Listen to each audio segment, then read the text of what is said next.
Iulipon sila sa Ehipto, paminaw mo ha, last na lang eh. Ang pag-ulipon sa ila dito, sa panahon nga si Senyor nga Pero pa, kung wala pa namatay, maayon itong iya pagdumala sa panahon ni Jose. Tama na, Jose? Katong, si Joseph. Sa panahon ni Joseph, tong Senyor, maayo pa to. Mao to yung naghatag o katungdanan kay Joseph na nahimo sang gobernador. Maayo to kasing-kasing. Pero sa pagpuli, itong namatay na ang Senyor, itong anak na ang nagpuli, salbahin na. Giuli po na kayo mga Israel, ginapasakitan kung dili kayo magtrabaho. Hangtod nga nakita sa Ginoo ang ina mga pag-ampo nga sila gisakit, gihimo si Moses nga tulay nga para sila nga makuha dito sa Ehipto. Dapat mabasa ninyo na.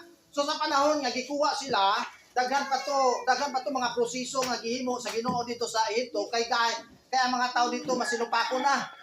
So gipagahi ang kasing-kasing ni Pero hangtod nga nakita na sa Pero nga ang mga milagro nga gihimo sa Dios, may mga langaw na, may mga unsa na lang to ipis o baki nga gihimo sa Ginoo. Hangtod nga nagdugo na tong sapa nila unsa ikuan dito. Gipakita sa Ginoo gyud hangtod nga mamatay ang mga panganay nga lalaki.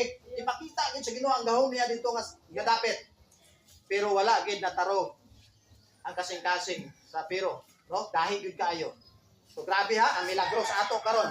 Unsa man nga mga milagro nga ginapakita sa Ginoo sa ato, daghan kay mga saad sa Ginoo nga ginapakita sa ato nga usay atong kasing-kasing dahil. Amen. So salamat sa Ginoo kay atong kasing-kasing ginapahubok sa Ginoo. Lapagan nato ang Ginoo. So sa panahon nga nagtabok na sila, kay discreet nga haruhay na sila samtang nagtrabaho sila pasan pag maglingkod ka dito.